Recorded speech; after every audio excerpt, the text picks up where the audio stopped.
Chapter 12. This chapter gives another familiar instance.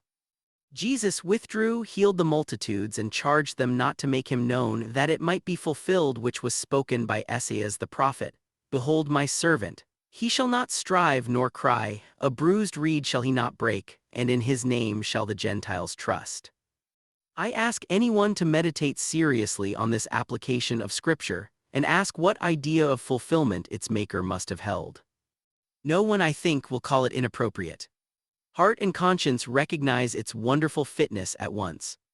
One who refused to let his deeds of mercy be known, who had power to heal and power to reject the fame of healing, is exactly what Isaiah describes. This trait implies others. He must have been inwardly meek and lowly throughout, and that meekness was a main element of his power, not an obstacle to it. But analyze the Isaiah passage the way a modern prophetical interpreter would. What becomes of it? What has showing judgment to the Gentiles to do with healing the sick in Galilee? What has sending forth judgment unto victory to do with commanding silence? How do Gentiles trust in his name, because Jews were told not to proclaim it? If this incident merely needed fitting to some specific prediction, 100 texts would have matched better. Only if this person fulfilled the whole prophetic portrait of gentle royalty, only if the evangelist felt in that one act how the whole divine human portrait was embodied in a living man, only if we say with him, such a one as this, so human, so divine, can rule the nations, can be trusted by all nations, only then do we grasp the intention of the words rather than dismiss them as frivolous. Chapter 13. Chapter 13 contains 2 parables already discussed, plus 2 or 3 peculiar to Matthew. Notably, though Mark and Luke also record that seeing they might not see and hearing they might not understand, only Matthew adds the quotation from Isaiah with "in them is fulfilled the prophecy." Again at verse 34, all these things spake Jesus unto the multitude in parables, that it might be fulfilled which was spoken by the prophet, saying, I will open my mouth in parables, I will utter things which have been kept secret from the foundation of the world. Both quotations require the same principle we have applied throughout. To suppose Isaiah was not speaking of his own generation's grossness would make his awful vision of the Lord of hosts and his mission a mockery. And if the writer of Psalm 78 was not himself about to utter and explain parables and hard sayings, what is the psalm about? But Isaiah's prophecy was not fulfilled in his own time, hardness of heart had not reached its climax, eyes had not yet closed against the fullest light. The psalmist dwelt on the parables of his nation's history, the dark sayings his fathers told him, seeing those dealings in connection and thereby lifting part of the veil that covered them while they could only be seen separately, in progress. Only the perfect image of God could fully set forth the parable of his relations with man, exhibiting his acts in perfect order and sequence. These 2 quotations illustrate the particular aspect of the parable Matthew presents. Its general object is to show the inward order of God's kingdom and government over the heart and will, with outward results illustrated from nature and human affairs. Matthew's special calling seems to be showing divine power working alongside the powers that counteract it, and the approaching crisis that would separate them. So the parable of the tares is Matthew's. The leaven hidden in 3 measures of meal, which recent commentators, justified by Scripture's uniform use of leaven, take as an evil principle mixed with the pure seed in Christian life and doctrine, is his too. So is the net cast into the sea gathering every kind. His comparisons especially concern the full working out of the mystery of good and evil, indicated by the phrase "end of the age."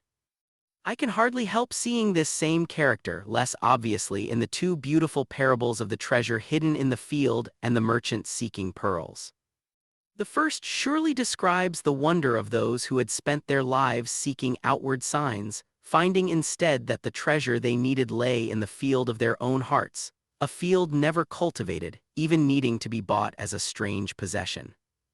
Does not the other describe just as vividly those old philosophers genuinely searching for goodly pearls, fragments of divine wisdom, who found all these fragments gathered into one living person? Parables with infinite personal application, yet belonging remarkably to that age's history, that confluence of Jewish and Gentile faith and unbelief marking its close. Chapters 14, 15, 16. I know of nothing in these chapters not already discussed or peculiar to Matthew except Peter being called onto the water and the memorable words, "Upon this rock will I build my church, and the gates of hell shall not prevail against it." Only the latter needs attention here, its importance is obvious. Romanists rightly draw attention to the blessing given to Peter, since the rest depends on it. Consider what it is: "Flesh and blood hath not revealed it unto thee, but my Father which is in heaven." Knowing Jesus as Son of the living God was knowing a truth only God could reveal, belonging not to the mind's surface but its very ground. This matches our earlier findings. Discovering the Son of the living God is discovering him on whom all things and persons rest. All his miracles and parables have been proving this. He fulfilled the meaning of the old Jewish kingdom, coming as the prince and head who had secretly directed all its movements and been implied in all its offices. How well the next words accord with this: "God has revealed to you the ground flesh and blood could not, the ground on which your life and all men's lives stand. And upon this rock will I build my church." Without the preceding blessing, we might doubt this rock's meaning. Romanists say it means Peter himself. Many Protestants say a dry, formal confession. But these are just what flesh and blood could reveal.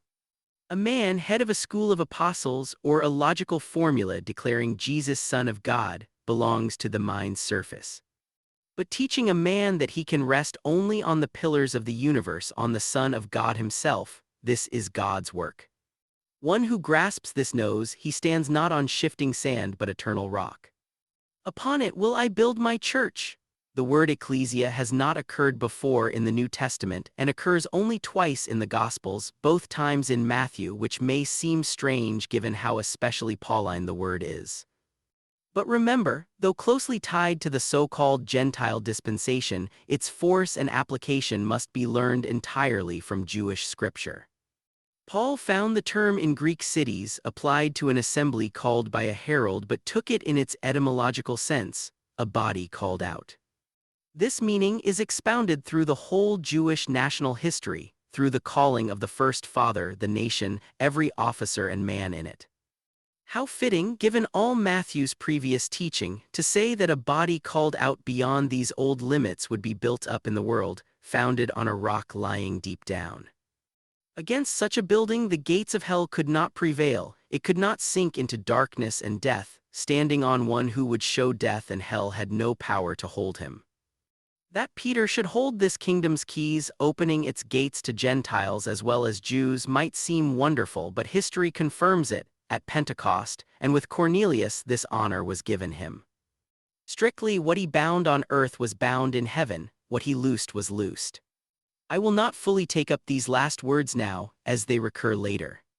But I will say, first, I do not shrink from attributing to Peter greater privilege and glory than claimed by those whose view of his position would mean the kingdom's gates were never truly opened by him or anyone. Second, I am ready to test Peter's own view of his position and his master's against his own epistle.